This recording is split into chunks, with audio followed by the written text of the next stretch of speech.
9:08. Welcome back to Sunrise Today. We'll turn our attention now to the petroleum sector. We're joined by Mr. George Eke, who is a legal practitioner. Thank you for coming on this morning. Thank you so much. Well, yes, we did look at some part of that sector with respect to the Petroleum Industry Bill, but we also do know that ever since last week, there's this news making the round in the dailies and the media about the goings-on in that sector, about even some probe on the floor of the House of Representatives about the Petroleum Ministry, who's paying for which jet, what is going on about all of those. And, you know, that sector in the eye of the storm now. But having read all of those, and now people say, look, we need this bill to be passed. Looking at the entire sector, are we really going as we ought to in terms of focus, or are we deliberately putting this impediment on our way to achieving? I think we should start this discussion by, probably trying to situate the relevance of NNPC, in the economy of the country and the general governance, in the sense that the budget of the country depends on what NNPC puts out. And you notice that the initial bickering in most budget sessions is a benchmark or a benchmark. So that determines how much money we can have for infrastructure, namely school, health, including general governance. So everybody is interested in NNPC. And I must tell you this, even among politicians, you will find out that as they are chanting their slogans, in campaign arena, their eyes are always on NNPC account, because it's actually the NNPC account that determines, what happens to a regular administration.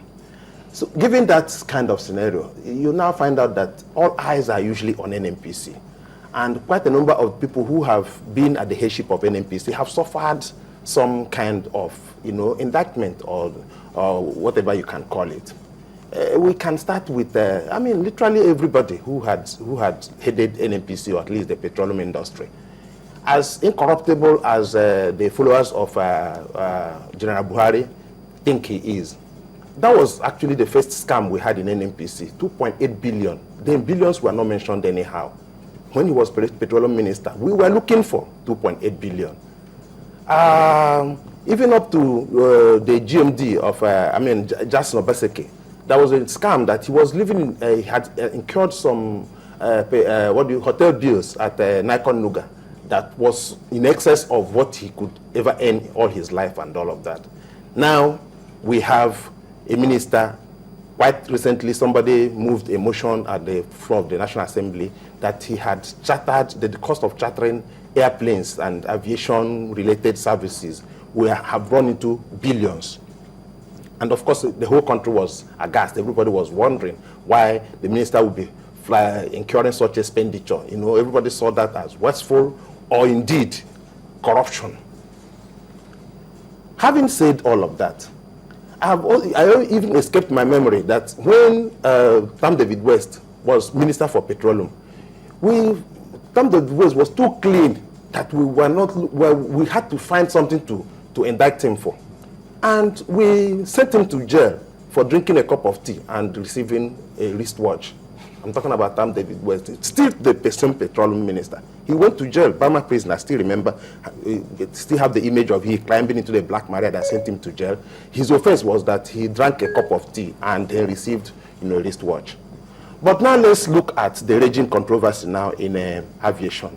In the Petroleum Ministry, regarding, the humongous amount of money that the Petroleum Minister has allegedly spent, in chartering planes.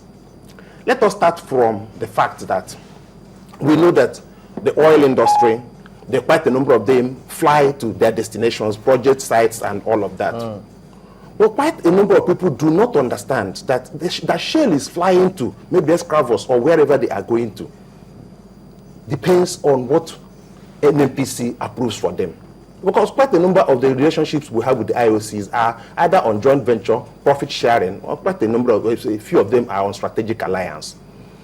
In joint venture, it means that you cannot spend money except NNPC so approves. So NNPC will approve a jet for Chevron, for instance, approve for Total, approve for Shell and all of that, bulletproof cars and all the kind of equipment they require to do their job.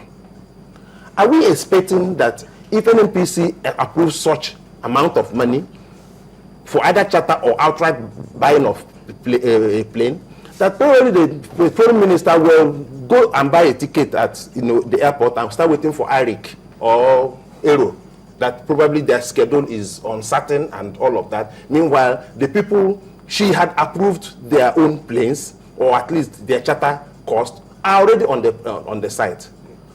Is it also not a way of compromising? If, for instance, in any case, we do know that the Petroleum Minister or any senior member of NNPC, if he asks for maybe a ride or a plane or whatever from any of the IOCs, they will all be on top of each other trying to provide such. But we cannot see a regulator asking a regulatee to give it facilities or logistics for the regulation. That would be compromise. In other words, that may well be.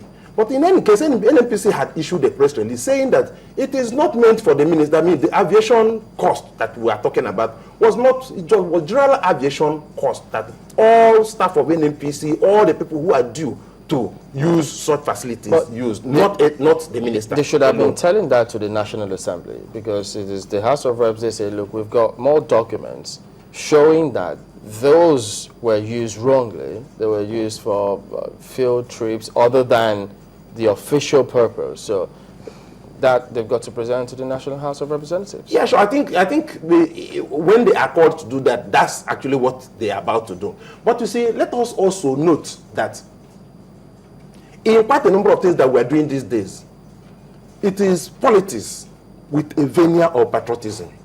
You bring real politics and then put some kind of smear of patriotism or nationalism in it. But it is for the discerning mind to know that this is what actually is the intention. So is this politics? Of course, such that you look at the messenger before you look at the message. Why? That is the time you look at the messenger before you look at the message. Where is it coming from? Whose interest is he representing? What does he hope to achieve with this?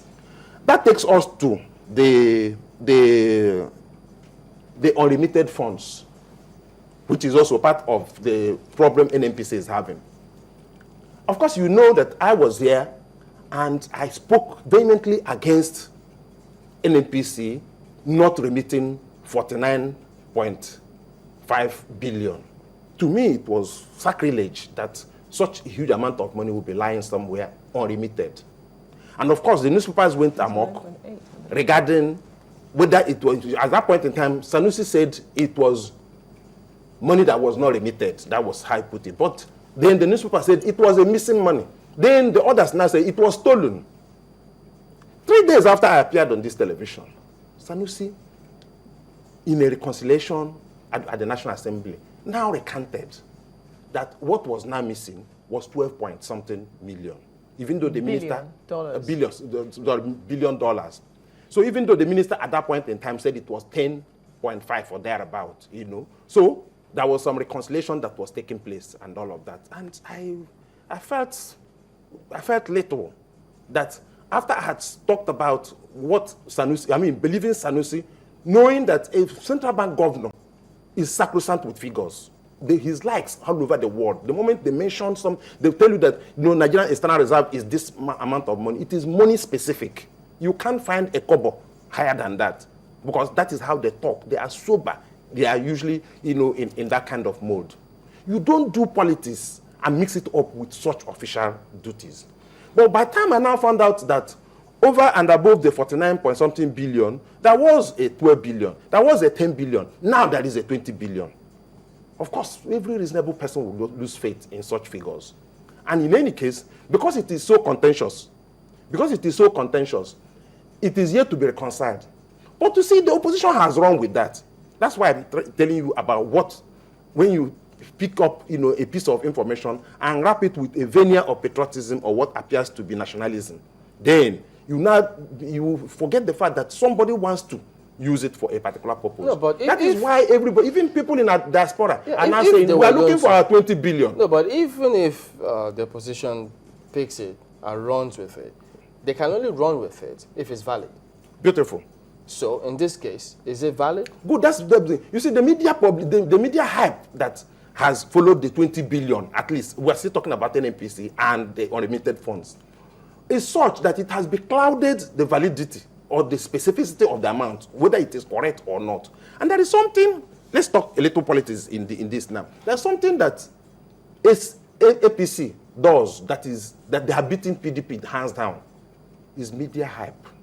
They have tremendous control of media opinion. In short, half of the columnists in the newspapers are all APC members. And by the time they start writing, down the line, it now becomes Nigeria's opinion. What the Nigerians want are this. Link it up with this unremitted funds. Beautiful. That's what I'm saying. Look at what is happening now. A lot of people are now saying 20 billion is missing. Even though ab initio it is unreconciled. It's now missing. The next thing is that it's stolen. Indeed, it is stolen. If you read the newspapers about 2 weeks ago, last week rather, the people in diaspora, which is again a sponsor, which again are sponsored by the opposition, are now saying, look, if we ever see the Minister for Petroleum, we are going to embarrass her because she is owing Nigeria 20 billion.